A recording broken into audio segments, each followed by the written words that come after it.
Hello everyone, welcome to happy club. दोस्तों, आज के वीडियो में मैं ARO असिस्टेंट रेवेन्यू ऑफिसर की जो एग्ज़ाम आने वाली है उसके टेक्निकल सब्जेक्ट के लिए कुछ पोर्शन क्लियर करने की कोशिश करूँगा। दोस्तों, मैंने कुछ टॉपिक लिए हैं जो कि आपके ARO एग्ज़ाम के लिए बहुत इम्पोर्टेंट हो सकते हैं। तो चलिए दोस्तों, आज का वीडियो हम स्टार्ट करते हैं।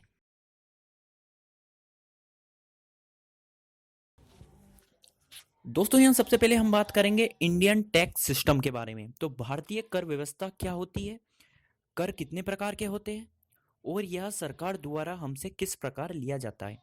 तो सबसे पहले हम देखते हैं टैक्स। टैक्स क्या होता है? तो आप सब जानते हैं कि सरकार द्वारा हमसे हमारे वार्षिक आय में से कुछ पैसा लिया जाता है। अगर हमारी वार्षिक आय एक लिमिट के ऊपर है तो सरकार हमसे उसका कुछ परसेंट पैसा हमसे लेगी, जो कि देश के निर्माण या दूसरे कार्यों में काम आता है।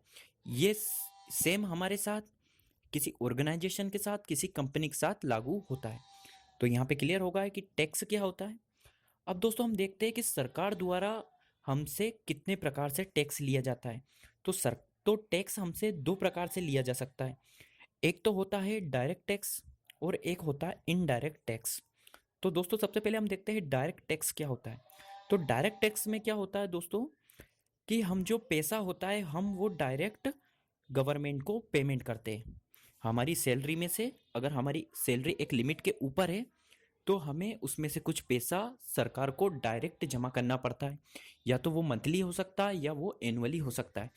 तो उसको हम डायरेक्ट टैक्स कहते हैं। और इनडायरेक्ट टैक्स वो होता है जो सरकार द्वारा हमसे दूसरे माध्यमों से पैसा लिया जाता है। इसमें हम सरकार को डायरेक्ट पे नहीं करते, जबकि कुछ सर्विस चार्जेस, एक्साइज ड्यूटी या कस्टम ड्यूटी के थ्रू हम गवर्नमेंट को कुछ पैसा पे करते हैं। तो यहाँ हमने देखे टैक्स के दो प्रकार, पहला डायरेक्ट टैक्स और सेकंड इनडायरेक्ट टैक्स। तो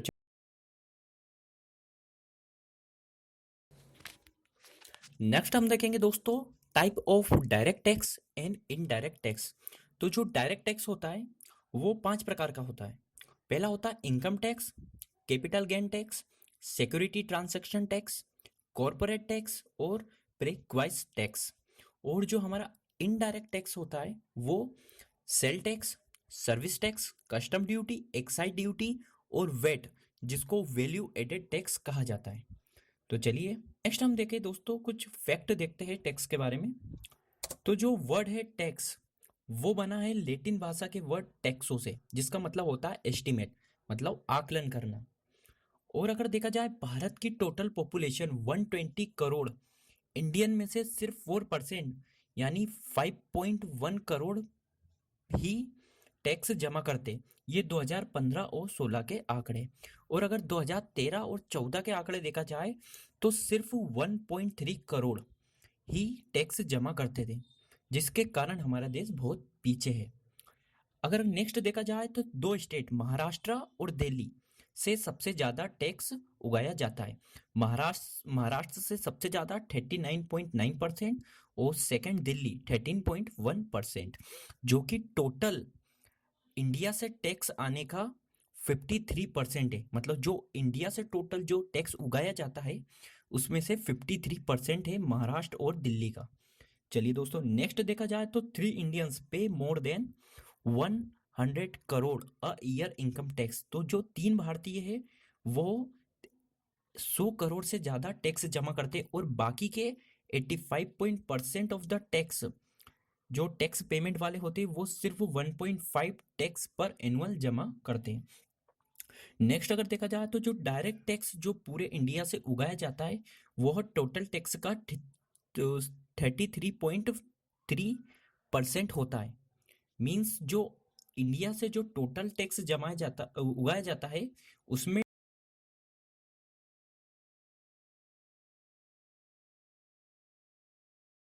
डायरेक्ट टैक्स होता है 36.31%।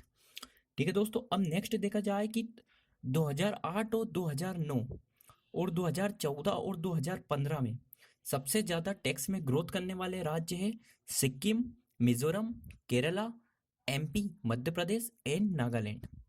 चलिए दोस्तों, हम आगे बढ़ते हैं। डायरेक्ट टैक्स में सबसे पहले हम बात करेंगे इनकम टैक्स। तो इनकम टैक्स क्या होता है दोस्तों? अगर किसी व्यक्ति या किसी संस्था की वार्षिक आय मतलब उसकी एनुअल इनकम एक लिमिट से ज़्यादा हो तो उसको कुछ परसेंट उसकी इनकम में से टैक्स जमा करना होगा। उसको हम इनकम टैक्स के नाम से जानते हैं। इनकम टैक्स का जो साल रहता है दोस्तों वो 1 अप्रैल से 31 मार्च के बीच में रहता है। ये दिसंबर और जनवरी वाला जो साल रहता है ये इसमें लागू नहीं होता है। इसमें रिजर्व बैंक का जो साल रहता है दोस्तों वो 1 अप्रैल से 31 मार्च के बीच में रहता है। इसमें मैंने दो चीज़ और जोड़ी है, प्रीवियस ईयर और असेसमेंट ईयर। एक एग्जाम में इसके बारे में पूछा गया था कि प्रीवियस ईयर क्या होता है। तो यहाँ हम देखते हैं प्रीवियस ईयर क्या होता है। दोस्तों प्रीवियस ईयर उस ईयर को कहा जाता है जिसका हम टैक्स जमा कर रहे हैं। मतलब जिस ईयर का टैक्स हम जमा कर रहे हैं उसको प्रीवियस ईयर कहा जाता है। और जिस ईयर मतलब जिस साल में हम टैक्स जमा कर रहे हैं उसको असेसमेंट ईयर कहा जा रहा है। फॉर एग्जांपल हम देखें, अगर हम 1 अप्रैल 2012 से 31 मार्च 2013 तक का टैक्स जमा कर रहे हैं तो जो 2012 मतलब 2012 जो रहेगा वो हमारा प्रीवियस ईयर कहलाएगा, मतलब जिसका हम टैक्स जमा कर रहे हैं। और 31 मार्च मतलब उसका 2013 उसका कहलाएगा असेसमेंट ईयर, मतलब हम 2013 में उसका टैक्स जमा करेंगे तो उसको असेसमेंट ईयर कहा जाएगा। असेसमेंट ईयर कहा जाएगा। दोस्तों यहाँ पे मैंने एक फोटो अटैच करा है जिसमें आप इंडिया में लिमिट देख सकते हैं इनकम टैक्स की, जो कि भारत में है 2,50,000। अगर आपकी एनुअल इनकम 2,50,000 या इससे कम है तो आपको इनकम टैक्स नहीं देना होगा। लेकिन दोस्तों अगर आपकी 2,50,000 से ज़्यादा इनकम है एनुअल इनकम तो आपको टैक्स देना होगा। तो इसमें भी कुछ लिमिट है दोस्तों। अगर आपकी सैलरी मतलब आपकी एनुअल इनकम 2,50,000 से 5 लाख के बीच में है तो आपको 10% इनकम में से टैक्स देना होगा। अगर आपकी 5 लाख से 10 लाख के बीच में एनुअल इनकम है तो आपको 20% देना होगा। अगर आपकी 10 लाख से 1 करोड़ के बीच में है तो आपको 30% देना होगा। और अगर आपकी 1 करोड़ से ज़्यादा है तो आपको 40% इनकम टैक्स जमा करना होगा। लेकिन दोस्तों अगर आप सीनियर सिटीजन या आप 60 ईयर के अबव में आते हैं तो इसकी लिमिट चेंजेस है। तो इसकी लिमिट हम देखेंगे, अगर आपकी एनुअल इनकम 3 लाख या 3 लाख से कम है तो आपको इनकम टैक्स नहीं देना होगा। अगर 3 लाख से 5 लाख के बीच में है तो 10%, 5 लाख से 10 लाख के बीच में है 20%, अगर 10 लाख से 1 करोड़ के बीच में है 30%, और अगर 1 करोड़ से ऊपर है तो आपको 40% इनकम टैक्स जमा करना होगा। तो यहाँ पे हमने इनकम टैक्स के बारे में जाना। डायरेक्ट टैक्स में हम नेक्स्ट बात करेंगे capital gains tax. Capital gains tax में क्या होता है दोस्तों, जब भी हम किसी प्रॉपर्टी को बेचते हैं, जब भी हम किसी प्रॉपर्टी को सेल कर रहे हैं किसी प्रॉफिट पर, तो हमें उस प्रॉफिट पर कुछ टैक्स सरकार को देना पड़ता है। उसको हम कैपिटल गेन टैक्स कहते हैं। फॉर एग्जांपल मान लीजिए मैंने कोई प्रॉपर्टी खरीदी, उसकी कॉस्ट प्राइस 1 लाख रुपीज़ है, लेकिन कुछ समय बाद उसे मैं 2 लाख रुपीज़ में सेल करता हूँ, तो मुझे जितना भी प्रॉफिट होगा उस पर कुछ परसेंट टैक्स सरकार को देना होगा और यही टैक्स कैपिटल गेन टैक्स कहलाएगा। तो दोस्तों अब इसके आगे बात करी जाए तो कैपिटल गेन टैक्स में दो टर्म्स होती है। पहली होती है लॉन्ग टर्म, सेकंड होती है शॉर्ट टर्म। लॉन्ग टर्म में यह कंडीशन रहती है कि अगर आप किसी प्रॉपर्टी को 3 साल बाद बेचते हैं तो उस पर आपको 20% टैक्स देना पड़ेगा, उसके प्रॉफिट पर आपको 20% टैक्स देना पड़ेगा। और अगर शॉर्ट टर्म है तो शॉर्ट टर्म में यह कंडीशन रहेंगी कि अगर आप किसी प्रॉपर्टी को 3 साल पहले बेचेंगे तो आपको जो भी इनकम टैक्स आप जो पे करते हो उसके परसेंट पर आपको कैपिटल गेन टैक्स पे करना होगा। तो इसमें दो टर्म्स हो गई है। आप ये ध्यान रखिए दोस्तों, जब भी हम किसी प्रॉपर्टी को बेचते हैं तो उस पर लगने वाला tax gain capital gains tax कहलाता है। कैपिटल गेन टैक्स में हमने देखा दोस्तों, जब हम किसी प्रॉपर्टी को बेचते हैं तो उसकी सेल करते हैं तो हमें कुछ टैक्स देना पड़ता है। लेकिन जो हमारा नेक्स्ट है सिक्योरिटी ट्रांजैक्शन टैक्स, उसमें क्या होता है दोस्तों, जब हम कोई से शेयर खरीदते हैं या कोई से म्यूचुअल फंड खरीदते हैं या कोई से बॉन्ड खरीदते हैं, तो हमको कुछ सिक्योरिटी के तौर पर कुछ टैक्स जमा करना पड़ता है। उसको हम सिक्योरिटी ट्रांजैक्शन टैक्स के नाम से जानते हैं। तो आपको क्लियर तो हो ही गया होगा दोस्तों कि कैपिटल गेन टैक्स में हम जब प्रॉफिट पर कुछ प्रॉपर्टी को बेचते हैं तो टैक्स जमा करना पड़ता है, और सिक्योरिटी ट्रांजैक्शन टैक्स में जब हम कोई सी प्रॉपर्टी को खरीदते हैं जब हमको टैक्स जमा करना पड़ता है। मैंने यहाँ पे फोटो में उसके परसेंट बताए हैं कुछ।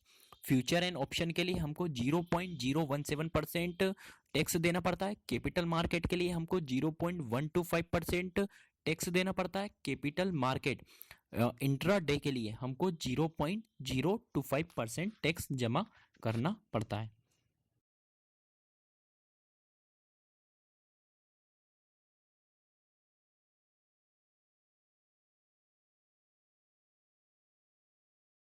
डायरेक्ट टैक्स में हम नेक्स्ट बात करेंगे दोस्तों कॉर्पोरेट टैक्स की।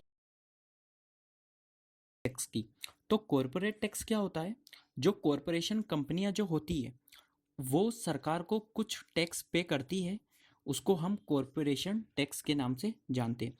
इसका जो रेट होता है दोस्तों वो फिक्स होता है।